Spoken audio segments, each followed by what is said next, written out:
This is a Cressida. It's a four-door sedan introduced by Toyota in 1985, featuring 160 horsepower. That's right, it's got all the ingredients to be totally... Now let me try to explain, because I promise, this is more than just any old Toyota from the 80s. This was actually Toyota's flagship car in the US, before the days of the Avalon. Well, actually let's back up. This was Toyota's flagship car before the days of Lexus introduction of the Lexus brand in the LS400. This was Toyota's luxury car. But make no mistake, the Cressida was a very different type of flagship sedan from the Avalon. When Toyota sent us the Cressida, they really were sending their best. While it's well known that the Avalon is, deep down, nothing more than a stretched Camry, the Cressida shared its underpinnings with a very different Toyota stablemate, the Toyota Supra Mark II. Yes, the Mark II Supra was launched in 1982 as a straight six-driven competitor to the Nissan 280Z, and while the Cressida and Supra always shared some common DNA as rear-wheel drive Toyota cars, it wasn't until the 1985 introduction of this car, the third-generation Cressida, that the sedan received all of the critically acclaimed sports cars hardware, like its independent rear suspension, electronic fuel injection, and rack and pinion steering.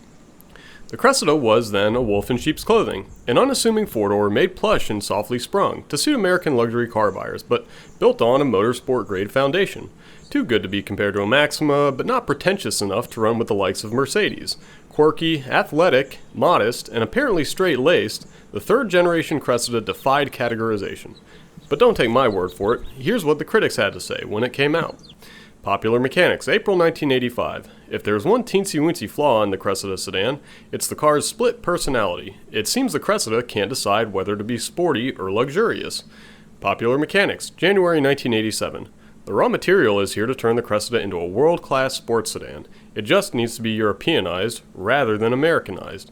And how about Motor Week's venerable John Davis? Cressida presents a problem. It doesn't fit into any one mold. In some ways, you'd swear it was an American luxury car since it pampers its passengers and has all the latest gadgets. But it also has some of the crisp handling and feel of a continental sports sedan. And even that doesn't begin to describe the dilemma. I'll tell you right now, this particular specimen is not 100% stock. The springs are not stock. The shocks are not stock. The bushings are not stock. The engine is stock. Like most Cressidas, this one came from the factory with an automatic transmission and an open rear differential. It has been converted to a 5-speed manual and a limited slip. Also, Cressidas came with a lot of chrome trim from the factory. This car has had all of that blacked out. The appearance of the Cressida is one of the most conservative aspects of it. Toyota was certainly creating no new art with the design of this car. In typical 80s fashion, it's boxy and angular, yet there's a lot of aerodynamicism built into it. Look at the flush-mounted glass all around and the Euro-style headlights and the rather aggressive front air dam. It's got good proportions up front, including a large dash-to-axle ratio and a long, low hood. It's fortunately decidedly not cab forward. The windows are exceptionally enormous, the body is raked upward toward the rear, and the trunk is somewhat stubby, making the rear three-quarter view a little choppy looking. Cressidas came with a handful of comfort and convenience type features which were offered individually as opposed to in packages. Number 1, the leather seats. You're better off without those. The material was cheesy and it didn't age well. Number 2, the digital dash. Again, skip that. It was cheesy and the standard analog instruments are really nice. Accurate, easy to read, and well laid out. Number 3, the sunroof. It's metal and it tilts and slides. It's nicely sized and placed, and the car looks good with it tilted up. Number 4, the Toyota supercomputer replaced the digital clock for $255 and did stuff like read out instantaneous MPG and remember your birthday. It is cheesy, but unlike the digital dash and leather seats, it in no way displaces the goodness of any standard equipment. Your seats, they came in a couple varieties. The sport seats were nicely bolstered and covered in a corduroy-like material, which I personally like. The quote-unquote luxury seats had a tufted pattern. I think that this stuff would look more at home in a 1987 Chrysler New Yorker. You could get them in either cloth or leather. Power locks, power windows, 7-way manual seats, a Technics AM/FM cassette deck, heated mirrors with rear defogger, 4-wheel disc brakes, tilt wheel, cruise control, and automatic climate control were all standard. You could get this car in a sport package from the factory, which included the 5-speed manual and limited slip rear differential. But it also came with an adjustable suspension setup called TEMS, or Toyota Electronically Modulable Suspension. I'm not a huge fan of TEMS. It basically uses solenoids at all four corners to vary shock dampening rate. Now this is a luxury car, and when it came out it had a lot of features and technologies that were new at the time. Notice all of the gimmicky bullshit that we don't find on newer cars today? Huh, neither did I. There's a difference between being futuristic and being truly ahead of your time, and I don't think there's any doubt which side of that line this car was on. It's worth mentioning that all of the instrumentation and controls on the Cressida are fully analog. Everything from the electro-pneumatic climate control head unit right down to the fuel injection. And yeah, we do usually think of fuel injection, even in the early days, as being digital, being microchip controlled. But Bosch's L-Jetronic was in fact analog. Now in 2018, everything's digital, with a microprocessor at the center of it. But there's still something to be said for analog electronics. Unlike digital systems, which are made from off-the-shelf CPUs, memory, and programming, analog systems really have to be purpose-built from the ground up, and for that reason, they tend to be very cohesive and well integrated with whatever machine they're operating. Digital controls may make anything possible, but hardwired analog stuff is more robust, more reliable, less glitchy. Not to mention, there's a certain warmth and character to old-school relays and incandescent indicating lamps. This car is a driver's car deep down. Even with the softer stock suspension settings and the lossy 4-speed automatic, you can feel that. The steering is tight, direct, and communicative, and the 5M, that's what this engine is called by the way, the 5M, has fantastic power delivery. This doesn't feel like any other 160 horsepower engine you've ever driven, and that's because it's got a very linear power band and a very flat torque curve. What this means is that the engine delivers approximately the same torque at all RPMs, and since horsepower is by definition the product of torque and RPM, it delivers approximately the same horsepower per RPM at all RPMs, so ultimately your power is very predictable, very steady, it's progressive, it's linear like the car's body lines, and it's satisfying. In turns, up hills, accelerating from a stop, passing on the highway, the power comes on in a very natural way, and you always get the sense you can dial in the exact amount of acceleration that's appropriate for the situation. Contrast this to the power bands of most other engines, which have more pronounced peaks. Either the torque is concentrated low in the RPM band, the engine feels out of breath as it revs, or it's peaked at higher revs, and the car feels gutless at lower revs. And by the way, the horsepower number that's quoted for any engine is its peak horsepower. That's only a small representative of the overall power band, and if the power is peaky, you don't always have much access to that peak number. But with a flat torque curve, you're basically always getting the most out of your engine. There are lots of things you can do to easily increase the amplitude of a flawed, peaky torque profile. It's much harder yet to linearize that profile, but more satisfying too. Now, modern turbocharged cars have done a good job at producing fat, torque curves, but that comes with added complication and expense, and typically poor real-world gas mileage. Not to mention, they've had 35 years to get there, since the technology that built this engine existed. The 5M did more with less. It wasn't particularly complicated, it was just engineered beautifully. Toyota enlisted the help of Yamaha to design the 5M's dual overhead cam cylinder heads. It had only 2 valves per cylinder, but they were wide splayed for good airflow, so it didn't lack for additional valves. It had hemispherical combustion chambers for a more thorough fuel burn, and the 5M was equipped with a fantastic Bosch Jetronic fuel injection system. This was clean, beautiful engineering at its best.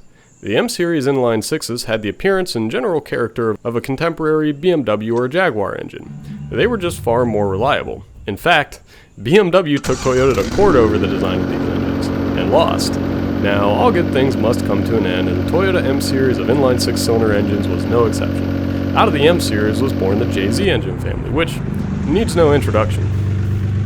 But this car's great engine is just one side of the coin. It's got a great chassis too, and in keeping with the engine's theme, it's not about big numbers and high limits. This car's got a very balanced, neutral handling character that reflects its low-weight, rear-wheel drive layout and proper suspension geometry. It's very predictable and controllable in whatever situation it finds itself in. It's worth mentioning that this car was very light for what it was, like, very light. So let me ask you, what do you consider to be light for a medium-large rear-wheel drive, full-featured luxury car that feels like it was constructed of brick and mortar? 3,500 pounds? 3,300 pounds? The Cressida's curb weight was 3,000 pounds.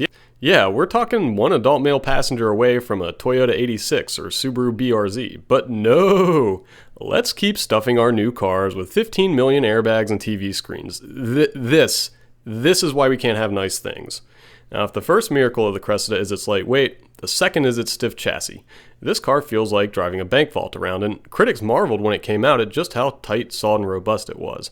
And if you look beneath its skin, you begin to realize why.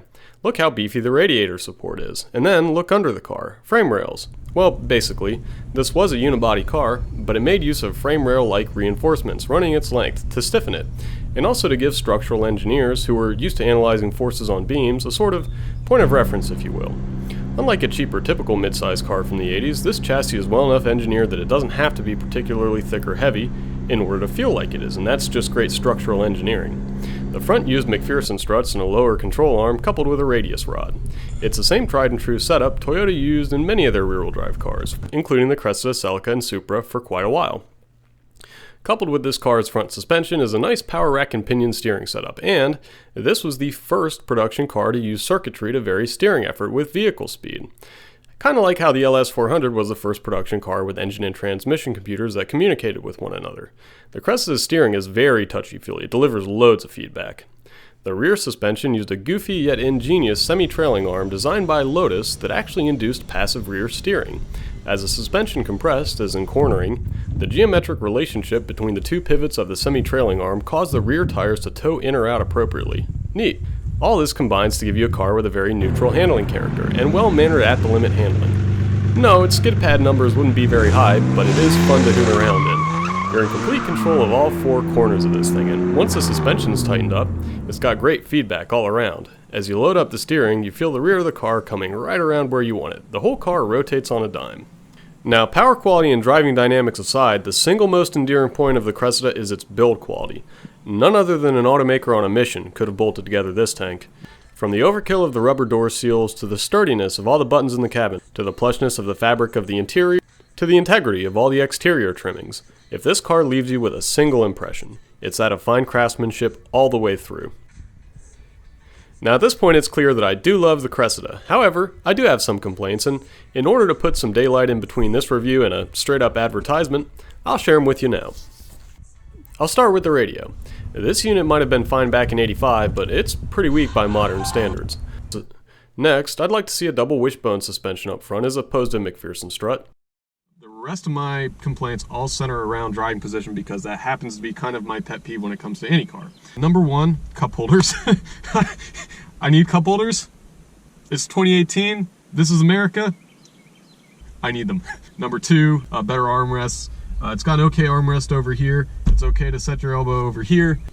On the right hand side, there is no great center armrest in this car. There is no lower hinged accelerator pedal. The accelerator pedal is upper hinged like in a cheap car. And my last complaint about driving position, my biggest complaint overall about the entire car, my biggest pet peeve is that it doesn't have a telescoping steering wheel, and it desperately needs one. I'm sure that technology existed in 1985. This car had basically everything else that you could have had on a car in 1985. It's got a tilt steering wheel, but it needs a telescoping steering wheel. If I'm wearing thin-soled shoes, if I'm barefoot, I can get situated perfectly behind the wheel of this car. If I'm wearing steel-toed work boots with thick soles, it just doesn't quite work. The steering wheel's too far away. I should be able to fix that, and I can't, and it does get on my nerves. Of course, since everyone deserves a second chance, it's worth mentioning that Toyota remedied every last one of these concerns with the 1990 introduction of the Lexus LS400. Elements of this car demonstrate where Toyota was in its life cycle as an automaker when it made the Cressida. Like a band in the early phases of critical acclaim and acceptance, but before getting big and selling out, Toyota was finding their soul. They hadn't lost their individuality. They were learning about their craft, seeking collaborators, working with recognized automotive engineering firms like Lotus, Bosch, and Yamaha. They cared about putting out something that was genuine, something they believed in and reflected their values. This car didn't pander to American tastes with more size and interior space and cup holders, yet it awkwardly tried to emulate the soft ride of a Cadillac. The owner's manual is clearly just an English translation afterthought of the original Japanese article. The styling had grown just past dorky, but it wasn't yet quite focus group anesthetized. Toyota, long bucking the typical trend of having a universal brand logo, gave the Cressida a logo, its own, something proud and meaningful for this great yet modest car to wear. And all of this is very reminiscent of where Hyundai is right now. They're an automaker from Asia with 20-ish years in the US domestic market, known for making cheaper, smaller, more fuel-efficient cars. Just like Toyota collaborated with more established engineering firms when it built the Cressida, Hyundai's now poaching talent from the likes of BMW in its attempt to move up market. And to top it all off, the Genesis car had its own emblem, just like the Cressida did, before the Genesis brand came out. And since the launch of the Genesis brand, its cars have received a lot of love from the press and consumers alike. The Cressida and subsequent LS400 were high watermarks and the sine wave that characterizes the ebb and flow of success, complacency, and failure that all automakers seem to experience. This was a true step forward for Toyota, and for cars in general.